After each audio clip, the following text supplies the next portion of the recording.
Muy buenas tardes, amigos, amigas, desde Amaranto Radio para todos ustedes. 19 horas 38 minutos o algunos minutos atrasados, pero aquí estamos, Boris Aedo Torres, conversando con... Hola, muy buenas tardes a todos y todas. Estamos en otro programa de Conversando con, en esta ocasión con el compañero Marco Barraza, quien fuera subsecretario de Previsión Social durante el gobierno de Michelle Bachelet y posteriormente ministro de Desarrollo Social. Por lo tanto, una persona que está muy atingente a las temáticas que vamos a conversar el día de hoy. Como lo hicimos el programa pasado, ya no voy a estar solo. En esta ocasión no me acompaña una compañera, sino que me acompaña el compañero Ricardo Caco Covarrubias. Caco, saludar a todos los que están acá presentes. Hola, ¿qué tal? ¿Cómo están? Contento estar conversando también con el gran invitado que es Marco. Marco Barraza tiene una trayectoria para ser tan joven, a no ser que yo soy muy viejo, pero la verdad es que a uno le satisface mucho, primero porque un hombre que se ha preocupado de estudiar, de ir desarrollando diferentes opiniones en la política nacional y que de una u otra manera hoy día la vamos a engrosar acá conversando para todos los amigos del Valle de la Aconcagua y, por qué no decir, para el país y el mundo. Gracias, Caco. Bueno, compañero Marcos, ¿cómo está usted? ¿Qué es de su vida? ¿Qué nos puede contar? Muy bien. Nada, trabajando muy bien, siguiendo de cerca la discusión nacional y participando activamente, pese a las circunstancias de la pandemia, en la política y especialmente en estos diálogos sociales que son tan necesarios, porque vivimos tiempos de lucha social intensa y diría yo también de mucha disputa de conciencias. Y en ese sentido, todas las reflexiones son bienvenidas y los intercambios son muy necesarios para avanzar en estos procesos de transformación estructural que requiere el país. En relación a eso, compañeros, vamos a empezar ya a entrar a los temas. Durante esta semana, dentro de la agenda política, se tomó la agenda política lo que fue la discusión en el Congreso del proyecto de retiro de fondos, la reforma constitucional, de retiro de fondos del 10% de los fondos de la AFP. Hubo un montón de discusiones, principalmente porque desde la derecha se planteaba que era una reforma inconstitucional desde un primer momento. Luego se acudió a que el quórum de aprobación correspondía no a los 3/5, sino que a los 2/3. Posteriormente, una vez ya el trámite, pasado el trámite de ambas cámaras, se amenaza con el veto, pero anteriormente a eso, cuando ya se planteaba esta discusión, desde los empresarios y desde los medios de comunicación que son manejados precisamente por los empresarios, en las editoriales de los diarios, los exministros de Hacienda de los gobiernos anteriores, no solamente de la derecha, sino también de los gobiernos de la concertación, salía a decir que era un mal proyecto. Aún así, este proyecto logró algo inédito, que la votación para confirmar el día de ayer en la Cámara de Diputados logró 116 votos, uno de los proyectos más votados creo que durante la última década, si no es el más votado precisamente. ¿Cuál es su opinión respecto a este proyecto? ¿Qué opina del rol que han jugado los empresarios? ¿Qué opina del rol que ha jugado la derecha? Pero principalmente la opinión que tiene usted respecto al rol que ha jugado la oposición. Bueno, gracias por la pregunta. Yo no creo exagerar si señalo que este es un triunfo, en mi opinión, la legislación de este 10% de retiro de la AFP es un triunfo de la voluntad y la soberanía popular, porque esta es una demanda muy sentida y de amplio apoyo popular, más del 83% de la población demanda esta medida. Y es una medida tan demandada que se fundamenta y se explica en las políticas erradas que el gobierno ha implementado durante la pandemia y desde antes de la pandemia, que se anclan en visiones neoliberales ortodoxas y claramente se atienden el bienestar y la protección integral del pueblo de Chile, más aún en una situación tan aguda en términos de desigualdad como es la pandemia y la cuarentena. Si uno mira las estadísticas, hablamos del orden de 3 millones de personas o que han perdido el empleo o que en su defecto han disminuido sus salarios. Al inicio de la pandemia en Chile había, de acuerdo a la última CACEN, un 7,5% de pobreza, y lo que proyecta la CEPAL es de un 16,5%. Por tanto, la política que el gobierno ha desplegado es una política de corte focalizada, que de alguna manera reedita las políticas desplegadas por la dictadura durante la crisis del 82, y que la consecuencia y la secuela más severa de aquello es que hoy día tenemos vastos sectores que están pasando hambre, viviendo miseria, que no pueden pagar los elementos básicos de subsistencia, y que a la inversa las utilidades de las grandes empresas se han mantenido intactas. Por lo mismo, si uno lo piensa desde el punto de vista de lo que aquí cursó como simbología política, es muy claro que quedó en evidencia que este es un gobierno de oligarquías, es decir, de minorías económicas, en contrapunto y en contradicción con el pueblo de Chile. Tan importante el triunfo porque nadie podría pensar que parlamentarios de derecha e incluso de ultraderecha, de la UDI, votaron a favor del retiro del 10%, que ellos de la noche a la mañana creen en el carácter eh, social de las políticas públicas. Muy por el contrario. Es tal el descontento popular que obligó a sectores de derecha, sectores neoliberales, a cambiar su voto para tener que acceder a este retiro del 10%. Y las consecuencias de esto son en múltiples direcciones. Por un lado, es evidente que en lo inmediato el gobierno, así como vivió una derrota política de magnitud, que rápidamente se prolongó, se extendió, por ejemplo, a que el Parlamento, luego de aprobar el retiro del 10%, inmediatamente rechazara por mayoría importante el veto a la ley que impide el corte de los servicios básicos por no pago. O sea, es una oleada que ha instalado el pueblo, y que es, en mi opinión, ciertamente continuidad de los impactos y del proceso de estallido social que nadie podría decir que concluyó, sino que por el contrario se mantiene plenamente vigente. En segundo lugar, creo que aquí es muy claro que además de la derrota del gobierno del presidente Piñera, hay un proceso de descomposición y fragmentación precipitado de la derecha. Y que a tal punto que su monolítica posición de clase dominante se ha visto absolutamente corroída a partir de esta voluntad popular. Y en tercer lugar, que yo creo que es muy relevante en términos estructurales, porque esto se da a puertas de un plebiscito que es decisivo para las fuerzas de izquierda y que optan por la transformación social, es, en mi opinión, el inicio del desmantelamiento del sistema de capitalización individual.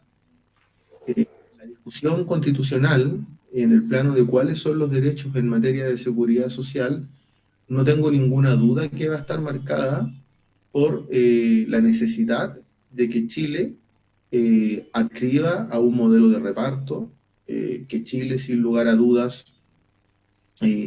incorpore en su legislación, por ejemplo, el convenio 102 de la OIT en materia de seguridad social, que fija un estándar de derechos que hoy día no existen en nuestro país.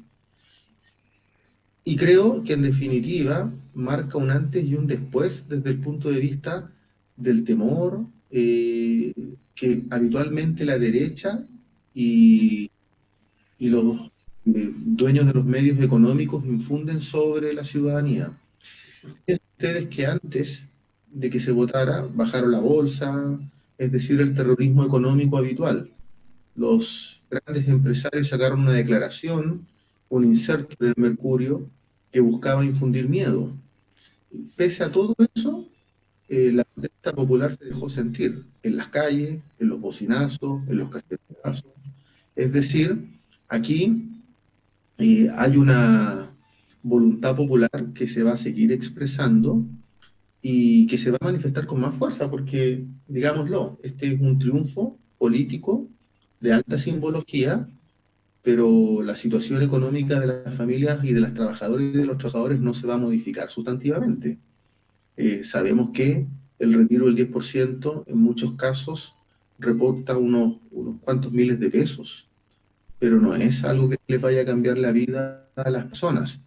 Por tanto, es muy importante que la agenda que está cursando desde, por ejemplo, nuestro el Partido Comunista, se mantenga en alto. Es muy relevante que perseveremos en la creación del impuesto a los súper ricos, porque son reformas de corte estructural que tienen que ir allanando el camino para una discusión post-derecha en el contexto del cambio constitucional que permita avanzar en políticas de igualdad social, en un nuevo modelo de desarrollo económico y especialmente en una relación con la política donde el sistema político esté al servicio de la ciudadanía y no a la inversa. Entonces, bajo esa perspectiva, yo creo que la correlación de fuerzas en términos del mundo social y político experimentó un triunfo, pero evidentemente que persisten amenazas. El discurso, hay un segmento de la oposición de perfil neoliberal, o incluso un segmento que no siendo neoliberal, entiende la política desde las élites y no desde la voluntad popular. El discurso de la presidenta del Senado hoy día, cuando le atribuye la posibilidad del cambio constitucional a la acción del Congreso, y no a la movilización popular, es una lectura, en mi opinión, no solo errada, sino que muy sesgada, que desatiende la expresión popular que está marcando el punto en la discusión política. Si estamos, ¿cómo estamos en términos de puertas de un plebiscito, de iniciar el proceso de construcción, desmantelamiento del neoliberalismo, de erradicar el sistema de capitalización individual, es porque hay gente movilizada, esencialmente porque hay masas populares que hoy día entienden que quieren ser protagonistas de las transformaciones y no testigos. En ese sentido, yo, por todo lo que he señalado, creo que ciertamente el movimiento popular se anotó un triunfo importante que tiene que ser capitalizado en otras transformaciones. Marco, usted nos ha mostrado un escenario que se ha venido dando no solamente con el estallido social, sino que anteriormente también con otras movilizaciones, año 2011, cuando los estudiantes estuvieron en la calle. En fin, hay una gama de movilizaciones y si comenzamos a retroceder muchos años más atrás, también nos vamos a encontrar con que hubo otras movilizaciones en pos de comenzar a mover esta estructura neoliberal que está impuesta a sangre y fuego desde la época de la dictadura militar en adelante. ¿Cómo piensa usted? ¿Qué tipo de peldaños más faltan para poder seguir escalando esta gran escalera para terminar con este modelo? A ver, yo creo que sin lugar a dudas, lo que estamos viviendo hoy día no es un hito, es más bien un proceso y un proceso de acumulación de fuerzas históricas de larga data. Los 90 estuvieron marcados por muchas movilizaciones antineoliberales. Al inicio de la transición, el presupuesto en materia de salud y educación se incrementó en un 165%, y ese 165% fue consecuencia directa de las movilizaciones de los trabajadores y las trabajadoras de la salud y de los profesores y profesoras en el ámbito de la educación. Las intentonas sucesivas de los gobiernos de la concertación, no solo que avanzaron ciertamente en una lógica mercadocéntrica en la educación, expresado en el CAE, por ejemplo, no avanzó más allá en la privatización de las universidades del Estado, porque hubo una resistencia fuerte por parte de las comunidades universitarias, donde el movimiento estudiantil jugó un papel preponderante. Si uno mira la lucha del pueblo mapuche, tiene que encontrarla con mayor intensidad desde el año 97, en los hechos de Lumaco en adelante. Eh, ¿Qué quiero decir con esto? Que son tendencias históricas de acumulación de fuerza que no emergen en los últimos 2 años, sino que dan cuenta de procesos de acumulación que se han ido profundizando en el tiempo. La lucha de los trabajadores tercerizados, el subcontrato del cobre, el subcontrato forestal, de los trabajadores de las salmoneras, son luchas que fueron cuestionando elementos centrales del neoliberalismo en el campo laboral. Y las movilizaciones de los estudiantes secundarios del 2006, las que ellos iniciaron el estallido social con la evasión en el transporte público, el 2019, pero agreguemos las movilizaciones también del 2011, que fueron antes de las del estallido, las más numerosas, son reflejo de luchas históricas que hoy día alcanzan la densidad y la capacidad de transformar estructuras, no solo de cuestionarlas. En términos, es claro, el avanzar en reformas estructurales, en cambios de fondo, partiendo por la Constitución como clave del pinochetismo, superar el sistema político representativo y transformarlo en un sistema efectivamente participativo, liberación popular, eliminar todos los enclaves de la dictadura como el Tribunal Constitucional y otros, incluso me atrevo a decir, aplicar los convenios internacionales en materia de derechos humanos como horizonte normativo, necesariamente pasan por el cambio constitucional. Y ciertamente que yo me atrevo a decir que no está escrito todo respecto al proceso constituyente. Me refiero a que lo que se legisló por el acuerdo de los partidos de la exconcertación con la derecha y el Frente Amplio en su oportunidad, es un acuerdo que no satisface plenamente, pero que del cual ciertamente hay que participar en el proceso constituyente a objeto de cambiar la Constitución, pero no está escrito todo. El movimiento popular tiene un potencial que puede seguir desarrollando. Y la pregunta es cuál es el peldaño. Yo creo que lo que no debe ocurrir de ninguna manera es que la discusión constitucional, la discusión sobre modelo de desarrollo, se convierta en una discusión de élite. De ninguna manera.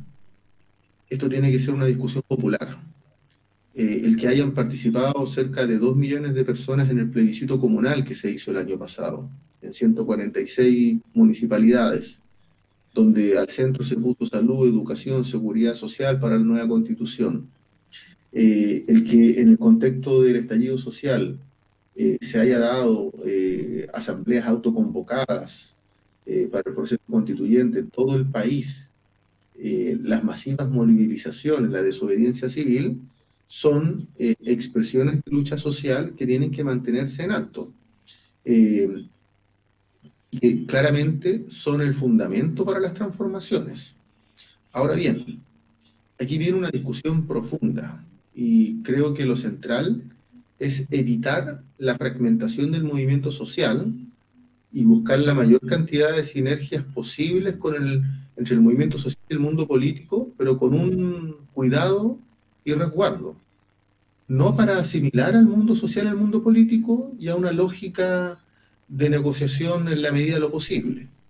Muy por el contrario, para potenciar transformaciones en el cambio de la futura, digamos, Asamblea Constituyente o en este caso Convención Constitucional, y ciertamente porque las transformaciones constitucionales tienen que ir de la mano de movilizaciones sectoriales importantes en el país.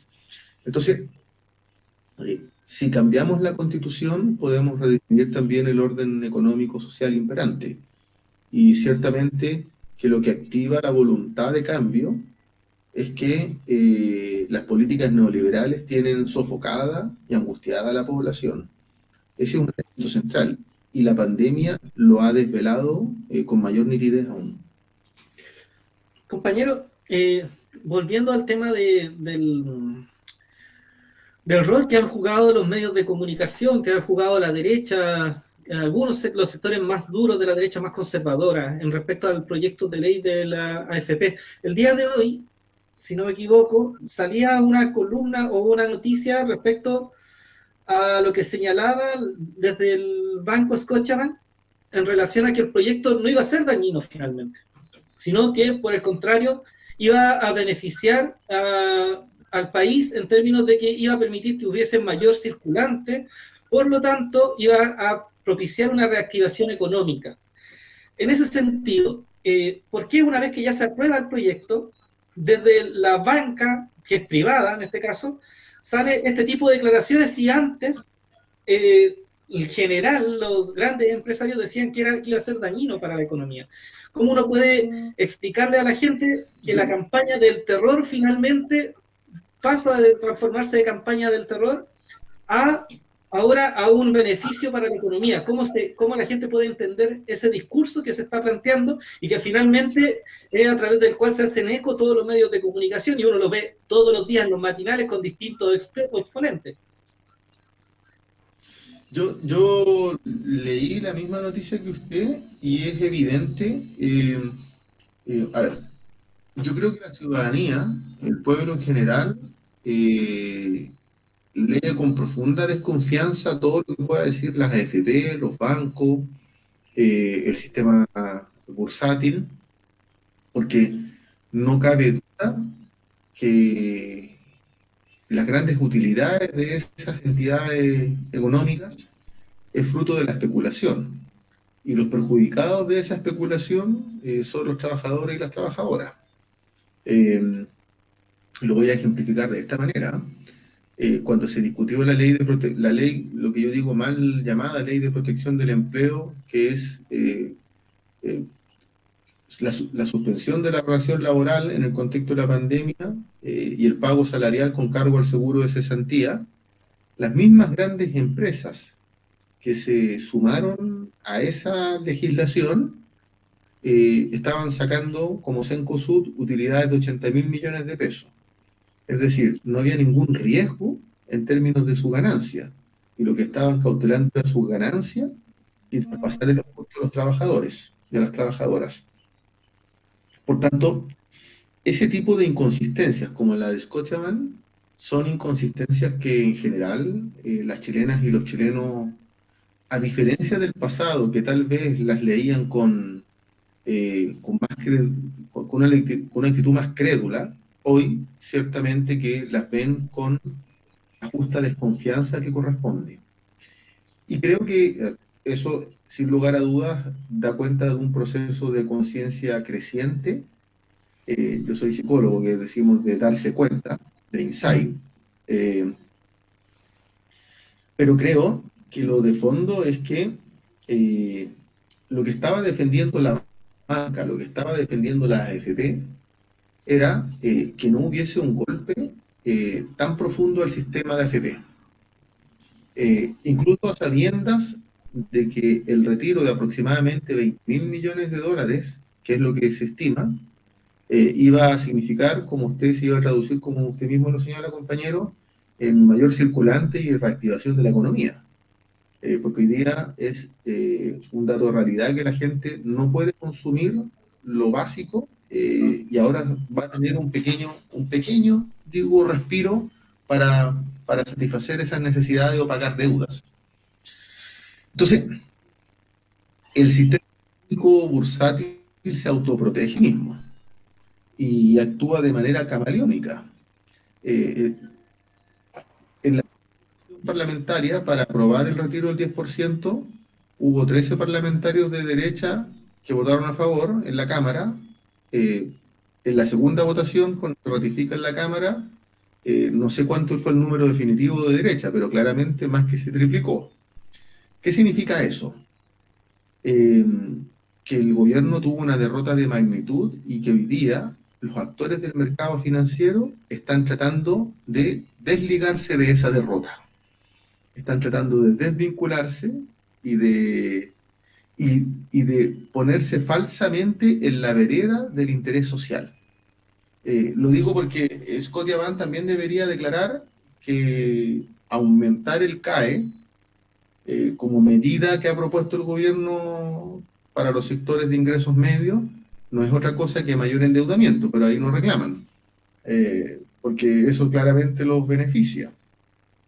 Entonces, el gobierno ha actuado, digamos, eh, defendiendo el interés de las AFP fundamentalmente, y hoy día esa derrota le ha hecho fragmentar la posición del sector financiero que intenta reacomodarse y aparecer buscando, sacando ventajas. En ese aspecto, compañero, me gustaría que también me pudiera responder sobre algunas opiniones que se vertieron al momento de generarse votaciones, especialmente en la Cámara Alta, cuando algunos senadores manifiestan de que hay que hacer otras reformas al interior de lo que es el tema previsional en Chile, y otros que son más radicales que terminan con el tema de que hay que poner fin a la AFP. ¿Cómo percibe usted el escenario en nuestra, porque las opiniones eran de gente que pertenece a la oposición?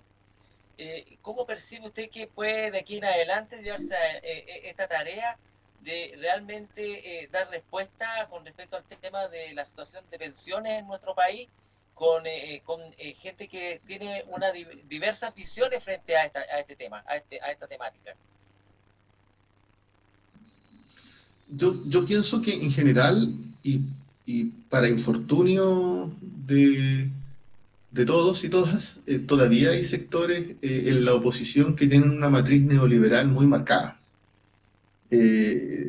Yo, así como celebré la aprobación del 10% porque significó un triunfo popular, también lamenté que los parlamentarios del Senado mayoritariamente no hubiesen aprobado la creación de un fondo colectivo solidario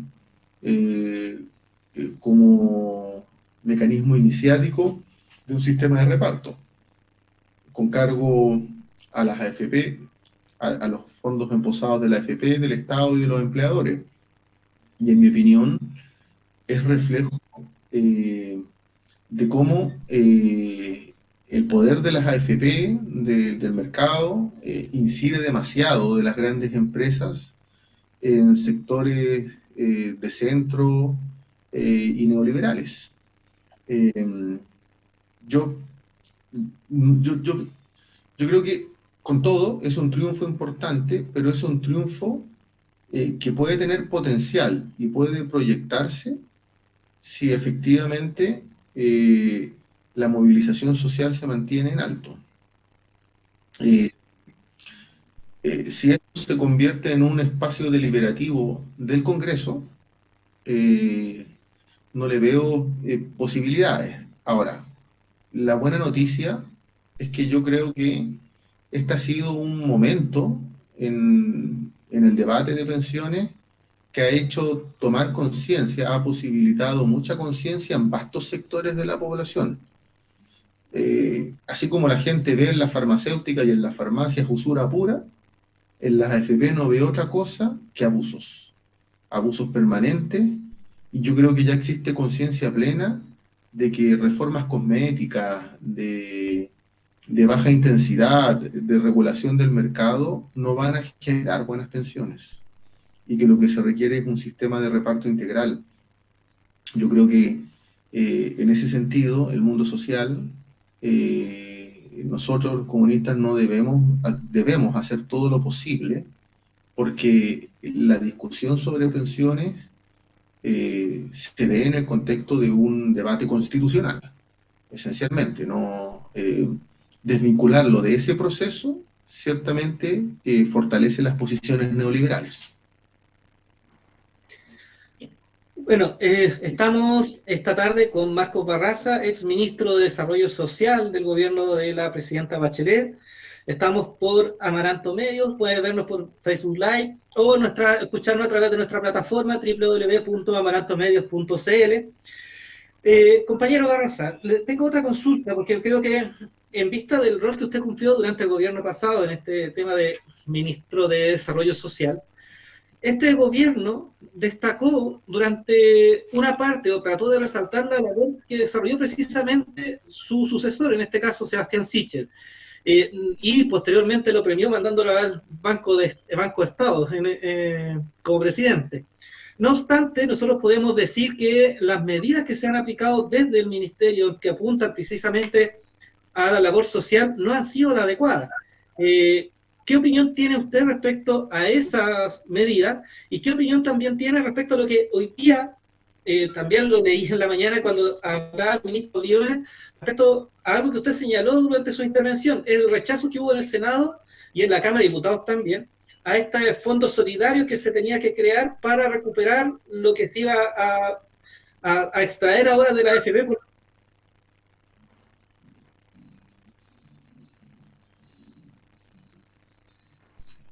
Se fue la señal, parece. O sea, se quedó congelado. Parece que se quedó congelado, compañero.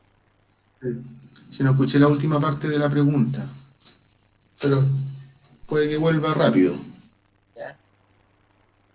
Bueno, hacemos conversar nosotros dos mientras tanto, mientras se reinstala la imagen de Boris. Sí. ¿Qué extrañas, qué le echas de menos a una buena política pública por parte de este gobierno, compañero? Yo pienso que este gobierno, a ver, antes de la pandemia, ciertamente, y desde el inicio del gobierno, la política en materia de derechos sociales y protección social fue una política regresiva, en el sentido de estancar los procesos de coberturas sociales que venían en ascenso. Yo creo que es muy ilustrativo que cuando se inicia la pandemia, ¿se acuerdan que en abril se legisló el bono COVID-19, que es el primer instrumento que crea el gobierno de la derecha para enfrentar la pandemia? Y lo hacen en el mes de abril con una transferencia monetaria que era de 50.000 pesos por carga, claramente insuficiente, pero con el agravante de que la base de cálculo de personas beneficiarias era con el registro social con fecha el 29 de febrero, es decir, con un desfase de 2 meses antes del inicio de la pandemia. Y eso no es un dato menor, porque evidentemente lo que se buscaba era achicar el universo de beneficiarios. En abril ya estaba desatada la pandemia, ya había personas crecientes desempleo y pérdida de salario, por tanto, la base de cálculo al mes de febrero era una base de cálculo irreal, era un universo más pequeño. Ese es un buen ejemplo de que el gobierno tiene claro desde el primer día de que los efectos sociales y económicos de la pandemia traspasan con creces los efectos sanitarios en términos de temporalidad. Si la CEPAL estima que en Chile la pobreza va a empinarse al 16,5% y el ministro de Hacienda reconoce que debe estar del orden del 20% de la cesantía, claramente esos efectos sociales y económicos van a traspasar el 2021 y pueden llegar al 2022. Si esa es la hipótesis más real y plausible, lo que correspondía era crear una renta básica universal, no un ingreso familiar de emergencia restrictivo en porcentajes de la población que no alcanzan las necesidades totales. Por tanto, y a esto hay que agregar que el gobierno venía desde antes de la pandemia tratando de desvitalizar o desmantelar el enfoque de derechos con el que fue construido el registro social de hogares. Lo digo por una cuestión bien clara. Es evidente que no era posible una actualización del registro social de hogares en el contexto de la pandemia, y que lo que se requería era dar fe de la declaración simple que podían hacer las familias respecto de sus cambios en condiciones sociales.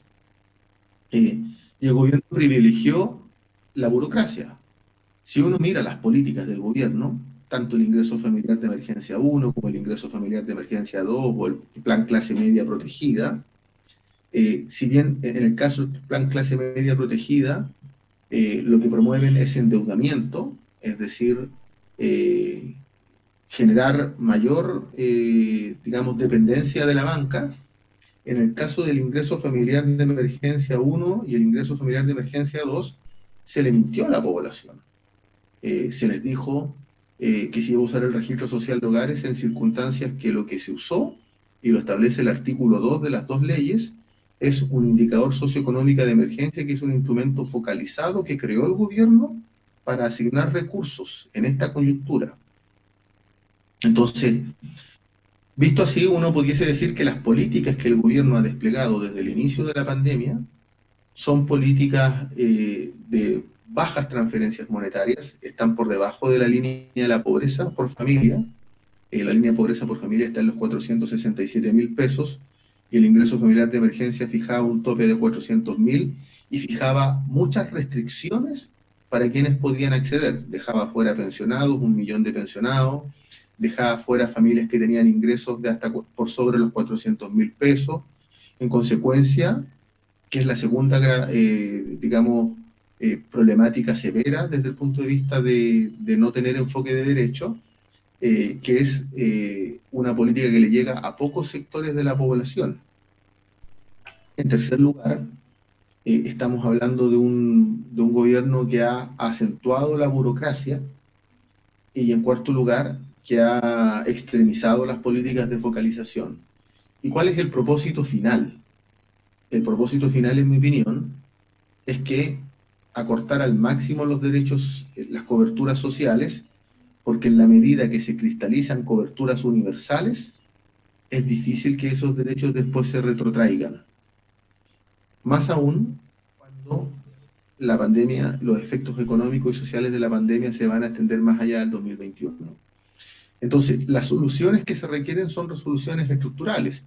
Implican salirse del dogma neoliberal, de bajo gasto público. A nivel internacional, el mismo Fondo Monetario Internacional, que es claramente un organismo neoliberal, estableció que el promedio internacional de lo que por concepto de PIB han destinado los países a la pandemia es del 10%, y acá es del 5%. Es decir, aquí se ha aplicado con mucha brutalidad el recetario neoliberal, y en eso claramente ha concurrido la voluntad del presidente Piñera, de su ministro de Hacienda, de sus ministros de Desarrollo Social, porque lo que están evitando son reformas estructurales que también van a traspasar a este gobierno.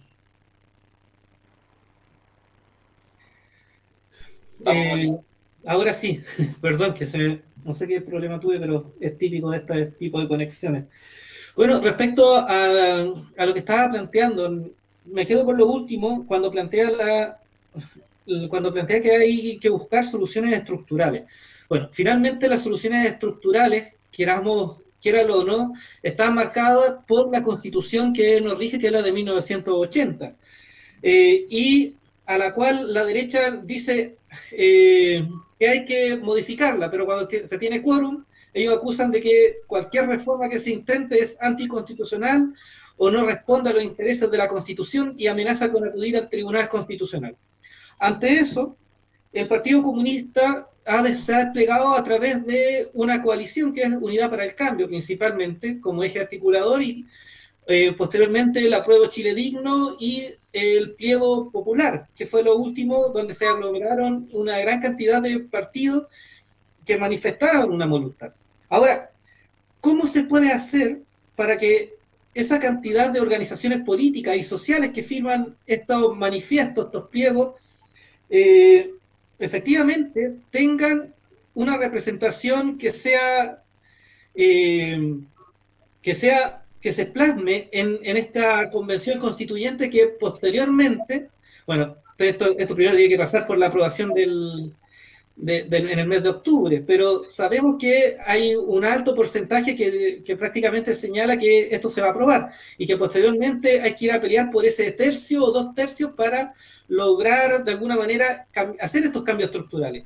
Entonces, ¿cómo se puede plasmar esto cuando vemos que la oposición, si bien es cierto, ahora logró unirse, usted bien plantea que hay sectores que todavía son serviciales al modelo neoliberales, hay sectores que definitivamente no comulgan con lo que plantean muchas organizaciones sociales y lo ven desde la élite, también lo plantea usted. ¿Cómo se hace para crear esta mayoría social? Porque también hay un sector importante de la población que no estaba participando de las elecciones o de las votaciones. Yo creo, a ver, entendiendo que estos son procesos en desarrollo que son muy dinámicos, eh, viendo que en el caso del Partido Comunista nosotros impulsamos una coalición política con el Frente Regionalista Verde Social y con el PRO, que en mi opinión se ha ido consolidando en las regiones, en las comunas y a nivel central, que ha desplegado iniciativas importantes, por ejemplo el retiro del 10%, ahora embarcados en la creación de este impuesto a los súper ricos, el patrimonio de los súper ricos, medidas de fondo estructurales que buscan generar mayor justicia fiscal y en consecuencia que los impactos económicos severos de la pandemia no recaigan en las trabajadoras y los trabajadores y sus familias, sino que en los súper ricos de este país. Yo creo que lo que está cursando es un proceso no solo de cambio en las correlaciones de fuerza políticas, que de por sí se están expresando. Yo creo que en general lo que está pasando en el país a partir de las movilizaciones del 18 de octubre del 2019, un cambio más bien de representación política. Es decir, hay sectores de la población que antes no estaban participando activamente de la deliberación popular y hoy día sí lo hacen. Hay sectores de la población que antes se identificaban con otras corrientes políticas y hoy día se están identificando con aquellas que efectivamente están representando los anhelos de transformación social. Mi punto es que todas las elecciones que vienen, el plebiscito para la nueva constitución, las elecciones parlamentarias de alcaldes, de concejales, de concejalas, de convencionalistas, las elecciones parlamentarias, de gobernadores, de core, son todas elecciones que van a ir dando cuenta, en mi opinión, de esos procesos de transformación social. Y por tanto hay que verlas estrechamente relacionadas, no desvinculadas. La lucha social que se está dando hoy día va a tener un impacto decidor y altamente incidente en los procesos electorales. Y creo que el elemento central, en términos de aspiración social, es que se construye una nueva ética política. Yo creo que en el caso de los comunistas hay una alta valoración social, ciudadana, de nuestro quehacer, y eso especialmente porque nosotros no suscribimos el acuerdo del 15 de noviembre entre los ex partidos de la Concertación, el Frente Amplio y el gobierno, la derecha. Cuando se firmó el acuerdo por la pandemia, no suscribimos ese acuerdo, y no se trata de tener una conducta oposicionista, sino que, por el contrario, de ser consistente con las aspiraciones populares. Por lo mismo, yo soy optimista en relación a que estos procesos que están en desarrollo son procesos que van a repercutir positivamente en algo que es fundamental, la unidad social y política para este periodo. Pero una unidad social y política fundada en ideas transformadoras, en movimiento popular, no en élite o minorías. ¿Cuál es la luz de alerta que usted le puede hacer, compañero, a la sociedad chilena frente a los diferentes desafíos sociales, políticos y económicos que va a enfrentar el país? Yo creo es una alerta que hay que verla y que hay que tenerla siempre presente. La voluntad de encapsular la transformación social, de restringirla a la deliberación de pequeños grupos, es un intento que viene haciendo sectores neoliberales y de derecha desde el estallido social y desde antes del estallido social. El acuerdo del 15 de noviembre es eso, sacar la deliberación popular de las calles y llevarlo exclusivamente a las salas del Congreso. El famoso acuerdo por la pandemia tiene la misma matriz de análisis. Y hemos visto permanentemente intentos de acuerdo, que son intentos de acuerdos que en los hechos buscan debilitar la soberanía popular. Yo creo que esa es la principal alerta. Estar atentos, muy atentos, a que la noción de unidad no significa complacencia con estas políticas y que la unidad debe fundarse, fundamentalmente, debe estructurarse en base a un programa y a una vocación transformadora. Lo que no debiese ocurrir es que la discusión constitucional, el cambio en el sistema político, la profundización de la democracia, sea procedimental. Aquí requiere deliberación popular. Y es clave la conducta ética que sostengan partidos como el nuestro para evitar que esto se retrotraiga a la deliberación de unos pocos. Yo creo que esa es la principal alerta, que las transformaciones del país recaigan en mayorías populares, debe ser el norte y la vocación nuestra. Compañero, en virtud de lo que estábamos conversando, especialmente en términos de las correlaciones políticas, ya a la vuelta de la esquina, voy a decirlo en términos metafóricos, en el mes de octubre ya tenemos el plebiscito del mes de octubre, donde finalmente toda la oposición está aglutinada, al parecer, bajo el tema del apruebo. Pero no es así para los próximos procesos electorales que ya se vislumbran para el próximo año, elecciones municipales, de core, diputados, presidenciales. ¿Cuáles son las proyecciones que tiene el Partido Comunista en estas elecciones, en las distintas elecciones, entendiendo, haciendo eco de lo que usted señala, que tiene que existir una expresión la expresión popular tiene que verse reflejada en los espacios de poder finalmente?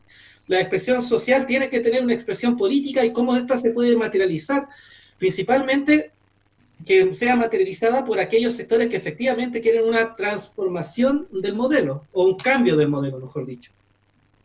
Y entendiendo también, perdón, lo último, entendiendo también que el Partido Comunista, lo hemos escuchado tanto del presidente, el compañero Tellier, como del compañero Daniel Jadwe, que se propuso por primera vez desde la compañera Gladys llevar un candidato o candidata presidencial a esta elección. Yo creo que partiendo por esto último, nosotros el cambio cualitativo importante en la sociedad. No sé si se han fijado que muchos parlamentarios durante la discusión decían: yo voto por el 10% y no necesito ser comunista. No sé si lo escucharon. Sí.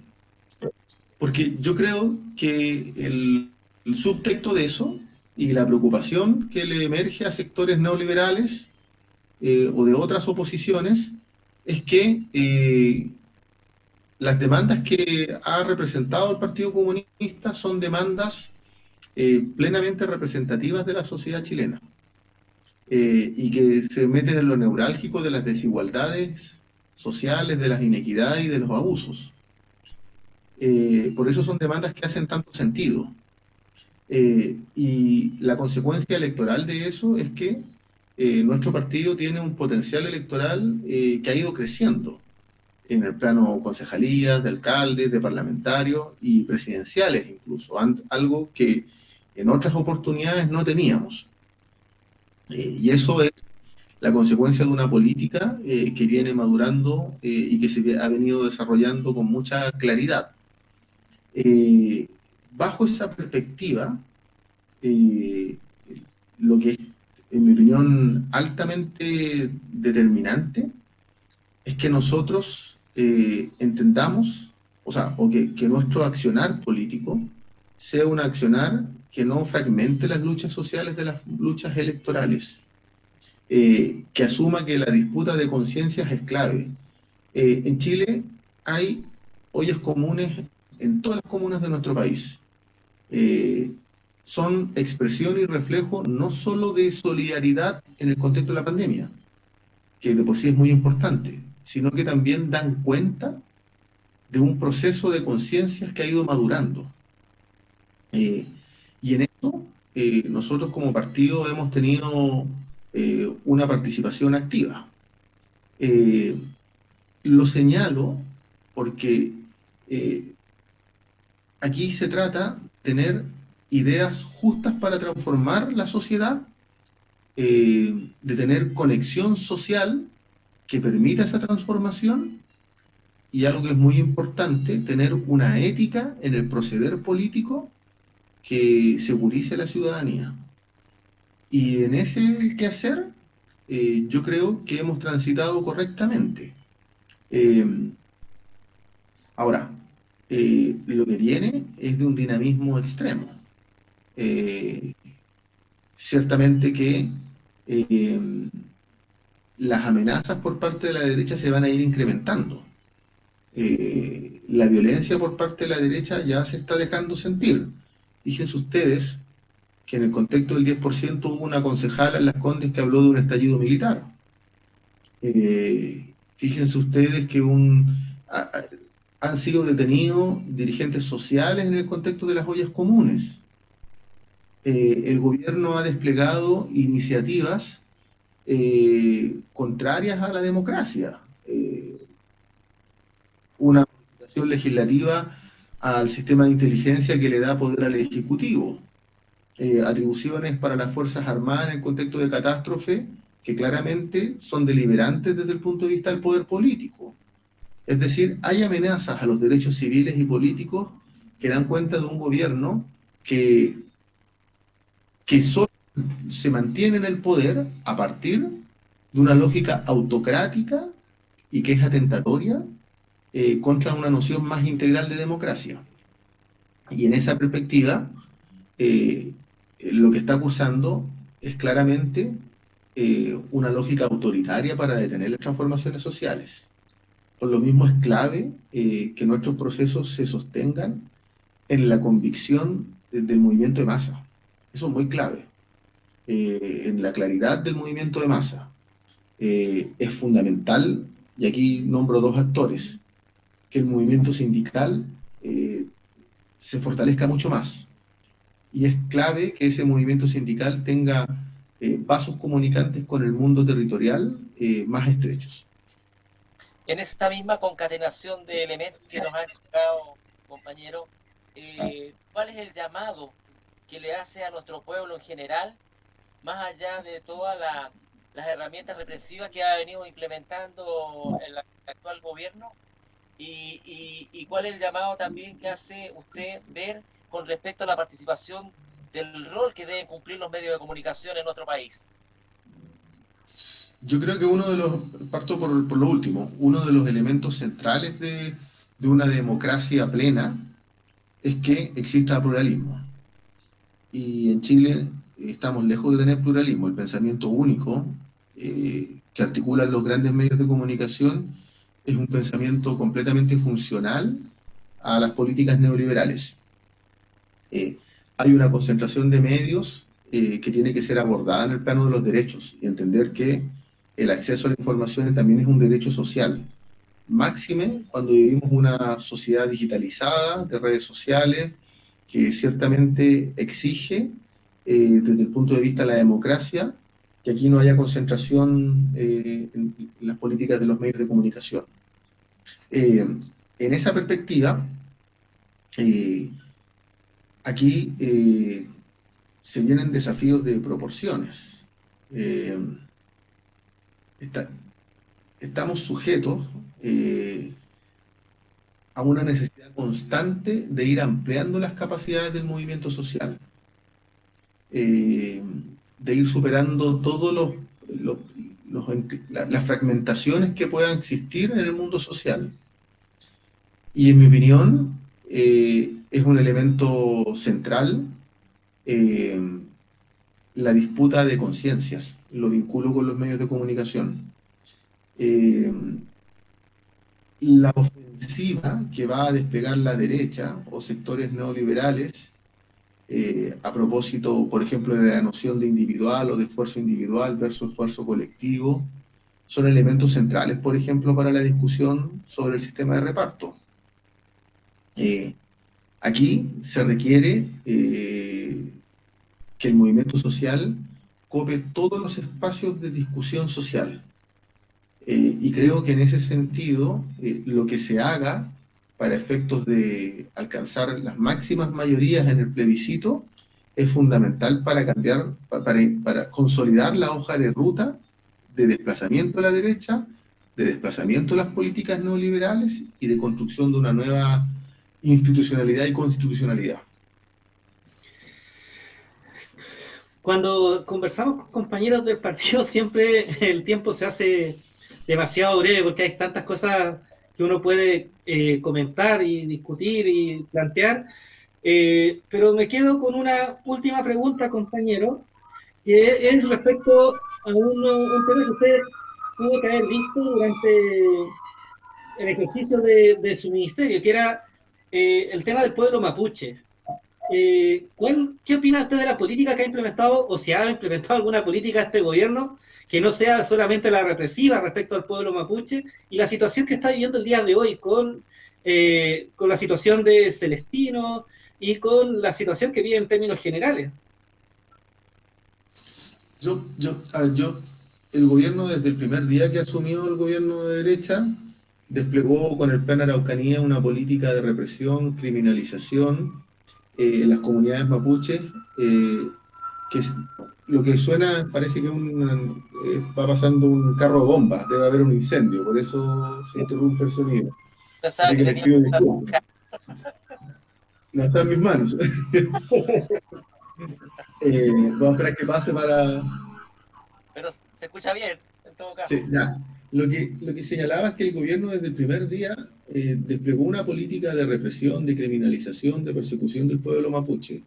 No hay que olvidar que instaló el Comando Jungla y que cobró la vida de Camilo Catrillanca, que fue un asesinato brutal, bestial. Y eso antecedido y sucedido por represión brutal y sistemática hacia las comunidades indígenas de la Araucanía y de Arauco. Y eso como un esfuerzo de las políticas de derecha y neoliberales para intentar docilizar y reprimir al pueblo mapuche en el contexto de una identidad mapuche que se ha ido fortaleciendo en el país. El último censo establece que en Chile hay un 12% de habitantes del país que se reconocen como parte del pueblo indígena. Eso son más de 2 millones de personas. Hace 10 años eso era un 6%. Estamos hablando de una identidad en lucha que se ha ido fortaleciendo. Y la demanda del pueblo mapuche es una demanda estructural que implica un Estado plurinacional, que implica deliberación política, derechos económicos, sociales, culturales, territorios especiales. Y las políticas del gobierno, no solo de este gobierno, sino que también de los gobiernos de la concertación y de sectores neoliberales durante el gobierno de la nueva mayoría, ha estado puesta en el énfasis más bien de encapsular esa lucha indígena. Creo que las últimas señales del gobierno de ser inflexible con los presos políticos mapuche, porque el convenio 169 de la OIT, específicamente su artículo 10, establece que tienen que existir condiciones propias de la cultura de los pueblos originarios en prisión. Cuestión que aquí ha sido negada. Y este no es un tema menor porque el gobierno durante la pandemia liberó del orden de 3.000 personas detenidas. Y en el caso de los presos políticos mapuche llevan algunos meses o años y no tienen juicio. Nosotros los comunistas solidarizamos plenamente y exigimos la liberación de los presos políticos mapuche. Pero quiero señalar algo. Lo de fondo es que una nueva constitución plenamente democrática no sería democrática si no tiene una solución política en términos de derechos integrales para los pueblos indígenas y en particular para el pueblo mapuche. Pensar en un nuevo Congreso sin escaños reservados para los pueblos indígenas no es un Congreso democrático. Pensar en un Estado con una sola nación no es un Estado democrático.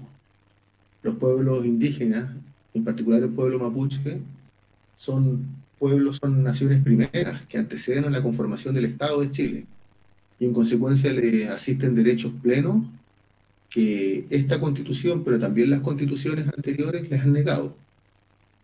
Se requiere, yo creo que va a ser discusiones neurálgicas de la nueva Constitución. Y creo que en ello la demanda de un Estado plurinacional es una demanda central para una convivencia inclusiva y democrática en el país. El reconocimiento de sus tierras y restitución de sus tierras. Las políticas neoliberales persisten en la enajenación de las tierras mapuches para las forestales. Y eso es algo que hay que enfrentarse. En consecuencia, el gobierno lo que busca es aplacar la demanda mapuche de modo tal de debilitarlos para el debate constitucional. Ese es el paso táctico que están dando. Y ciertamente que desde el mundo social, desde las izquierdas, necesariamente tenemos que estar con la causa mapuche. Compañero, yo quiero agradecerle en nombre de Amaranto Medios el tiempo y la disposición que tuvo para con nosotros. Esperamos contar con usted en una próxima ocasión. Caco, ¿tú quieres despedirte antes de ir cerrando? Desde luego que sí, agradecer a Marco que haya tenido el tiempo y la disposición para poder entregarnos ese conocimiento que ha adquirido en esta carrera política, donde él ha tenido al frente responsabilidades muy importantes en nuestro país y que creemos que es importante de que él esté permanentemente en la voz de todos los medios de comunicación, porque efectivamente permite orientar a nuestro país, a nuestros trabajadores, a la gente que realmente está desvalida y que hoy día ha tenido que someterse a situaciones donde el pueblo está pagando prácticamente una pandemia, como en 1985 los pensionados tuvieron que pagar el terremoto del 3 de marzo. Entonces nos encontramos con una gama de situaciones que se vuelven a repetir históricamente. Y desde luego que todo lo que ha planteado acá, y yo sumaría también a todos estos compañeros, valientes compañeros que salieron en el estallido social y que aún permanecen aún presos en cárceles, también solicitar plenamente con todos los compañeros que fueron heridos y mutilados en sus vistas por los aparatos represivos de este gobierno. Compañero, sus palabras de despedida, por favor. No, yo simplemente quiero agradecer a Caco, a ti, Boris, por esta invitación. Yo soy el que está agradecido. A mí me parece que estos espacios de reflexión, conversación, son muy necesarios. Yo creo que en el contexto de la pandemia la reflexión se ha profundizado. Y mi punto es que el mensaje final, si se puede llamar así, es que tenemos que tener una política consistente y permanente para resguardar que lo popular se amplíe y se legitime. El gobierno del presidente Allende pasó a la historia como el gobierno y para el pueblo que impulsó las principales transformaciones que Chile ha experimentado. Las 40 medidas, la analización del cobre, entre ellas, fueron medidas que perduran y que siguen marcando pauta en el presente respecto de los desafíos del país. Y esto fue gracias a la existencia de una matriz popular, social, donde el núcleo central eran las trabajadoras y los trabajadores. Ese legado tiene plena vigencia en el presente.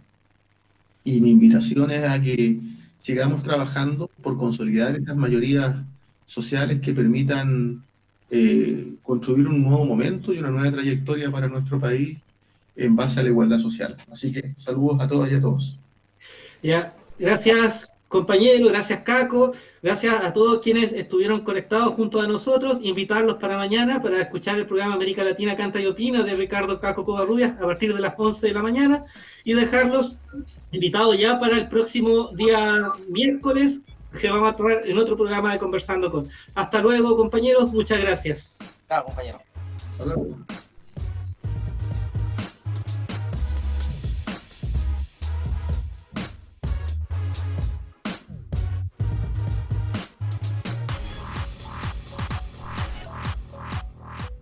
20:43.